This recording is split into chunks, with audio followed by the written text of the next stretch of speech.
chorak finalda o'zaro ro'baro kelmoqda. Keskin harakatlar qozog'istonlik bokschidan.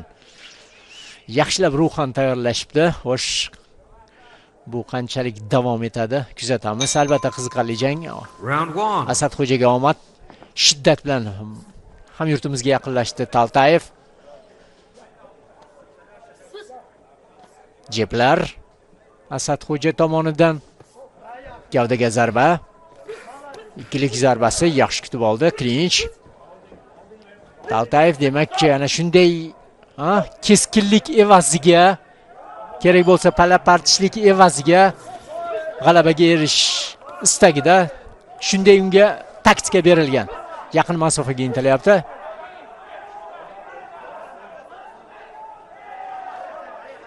Chalg'ituvchi harakatlar, gavdaga zarba. Mo'ydinxo'jayev tomonidan. Yaxshi gavdaga chiroyli kutib oldi.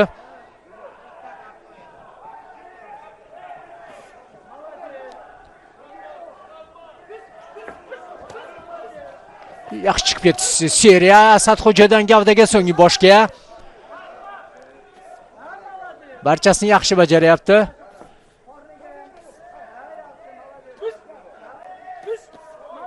Gavdaga, demak, ana shu tezlikni pasaytirish istagi bor. Qanday kutib olmoqda Asadxo'ja, yana bir zarba to'g'ridan.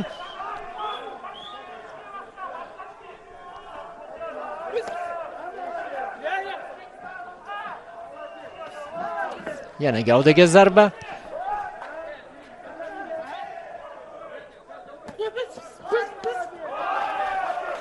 Taltayev ham qo'lni ko'tarib qo'ymoqda bitta zarbani o'tkazganidan so'ng. Lekin sekin-asta ana shu shiddatini joyiga tushirmoqda Asadxo'ja raqibini.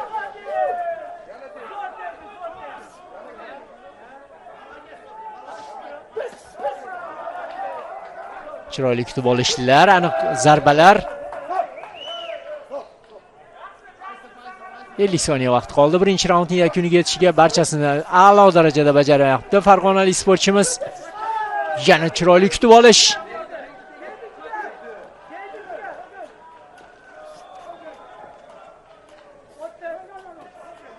Chalg'ituvchi harakatlar Asadxo'ja tomonidan. Mana endi gavdaga yana urinish. Jarohat bor Taltayevning o'ng ko'zining ostida.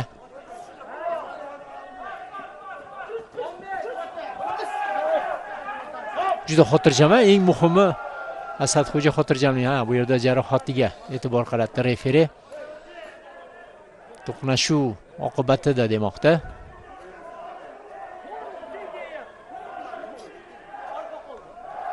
Menimcha jangni davom ettira oladi. Hozircha bu qadar katta emas jarohat.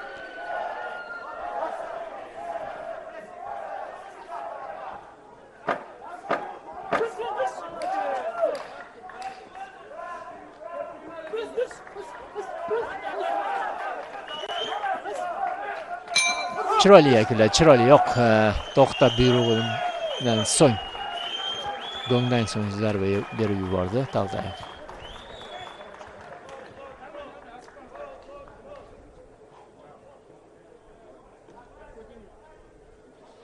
Eng muhimi Asadxo'ja raqibning o'ziga xos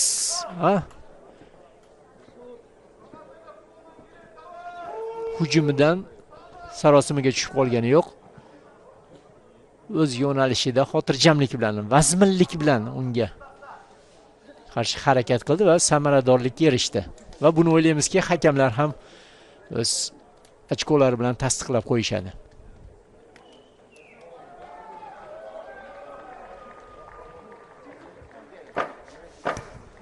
Seconds out. 3 ta hakam bizga bergan. Misr va tunislik hakamlarning fikri o'zgacharoq ekan. Nachorak. Eng muhimi Asadxo'ja barchasini yaxshi bajaryapti. Mana endi bemalol boshqa zarbalarni yo'llasa bo'ladi.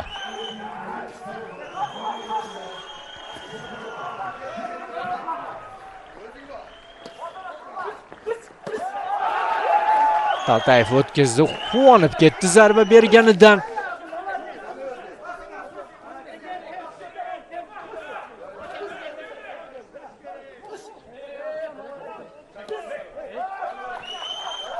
Albatta, sportchilar bir-birlarini yaxshi bilishadi. Ringda raqobat mana shunday kechadi. Chunki bundan biroz avval Qozog'iston terma jamoasi ham O'zbekistonda o'quv yig'in mashg'ulotlarini o'tkazishdi. O'ziga xos bayram tadbiri ham tashkil etib berildi mashg'ulotlardan so'ng qardoshlarimiz uchun. Lekin ringda mana shu kabi raqobat davom etadi. Biroz asabiylashyapti Taltayev.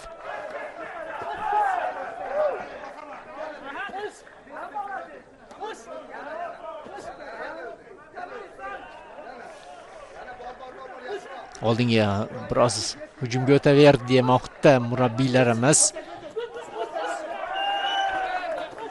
Zo'r bajardi. Oxiring gavdaga so'ng boshqa zarbani yo'llamoqda Asadxo'ja. Raqib oldinga kelayotgan paytda qo'llarini orasidan chiroyli qattiq zarbalarni yo'llayapti. Bu juda ham og'riqli asli. To'g'ridan o'tdi gavdaga.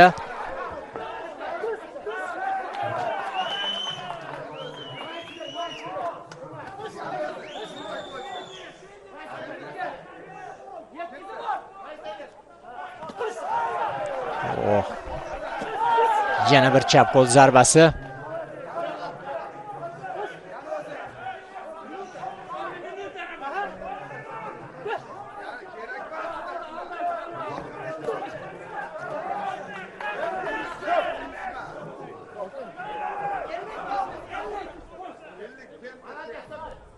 Murabbiylarimiz vaqtni qancha qolganligini aytib o'tishdi.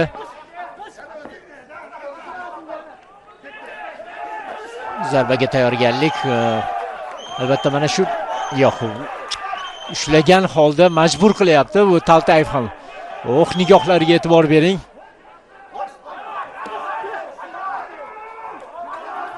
Har bir narsaning chegarasi bor, albatta buni Taltayev unutmasligi kerak.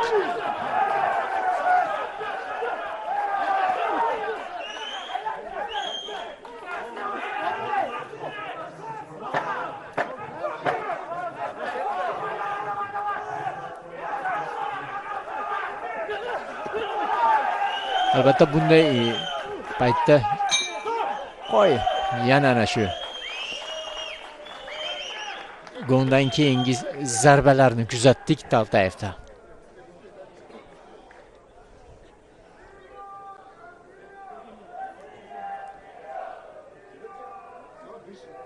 E'tiborlisi Asadxo'ja aynan ana shu raqibining biroz provokatsion harakatlariga vazminlik bilan javob beryapti. Shu katta sportchilarda bo'ladi-ku, o'ziga xos jihatlar, olimpiya o'yinlarida, jahon chempionlarida. Mana shu holatni biz Asadxo'jada kuzatayotganimiz albatta e'tiborli. Mana bu kerak emas bo'lgan harakatlar edi. 4 ta hakam bu safar g'alabani bergan. Asadxo'jaga so'nggi raund, demak bosqichma-bosqich Asadxo'ja g'alabani mustahkamlab boryapti. Bu so'nggi raundni kuzatamiz. 3-raundda ham o'ylaymizki Asadxo'ja o'zi xohlagan darajada jangni olib boradi. Seriyalar uning tomonidan.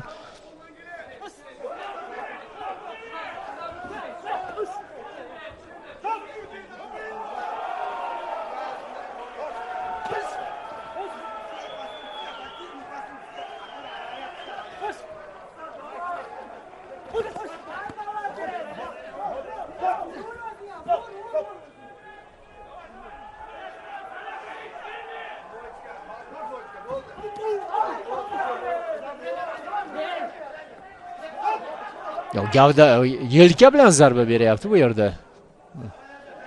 Taltayev. Mana bu yaxshi zarbalardan biri. Ikkinchisi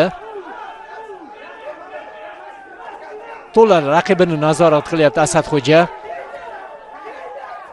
Gavdaga zarba, to'xtab qoldi Qozog'iston vakili. Shunga e'tiborga olish kerakligini uqtirmoqda murabbiylarimiz. Davom ettir degan ma'noda. ko'rsatmalarni berishmoqda.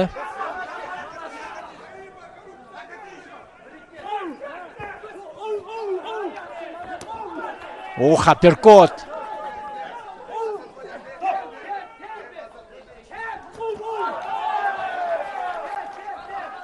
Butunlay ustunlikni qo'lga oldi Asadxo'ja. Raqibi oldinga kelyapti, lekin mana bu kabi zarbalarni to'g'ridan-to'g'ri o'tkazib yubormoqda. Ancha shashti pasaydi uning. Uppercut. Chap qo'l api. Ketma-ket, yakkalik zarbalarni barchasi muvaffaqiyatli amalga oshirilyapti. Chunki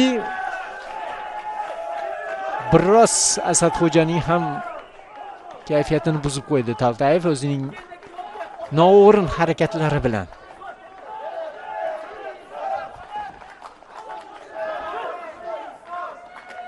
Va natijada uning mana hosilini olyapti San'atali. San'atkorona zarbalar Asadxo'ja tomonidan.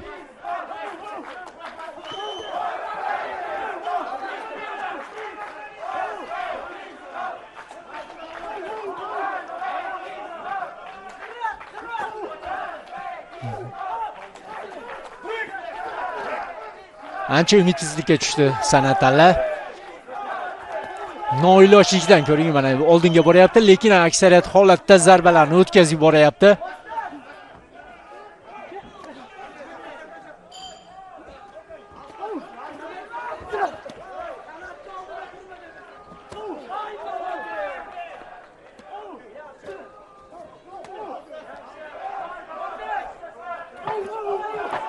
Seriya. Yana bir urinish. Barchasi aniq, kuchli va samarali. Boshi silkinib ketdi. Taltayevning va jang yakuniga yetmoqda. Menimcha izohga hojat yo'q bu yerda. 3-raund 100%lik natija qayd etilishi kerak, agarki misrlik hakam ham vijdonan yondashadigan bo'lsa bu jangga.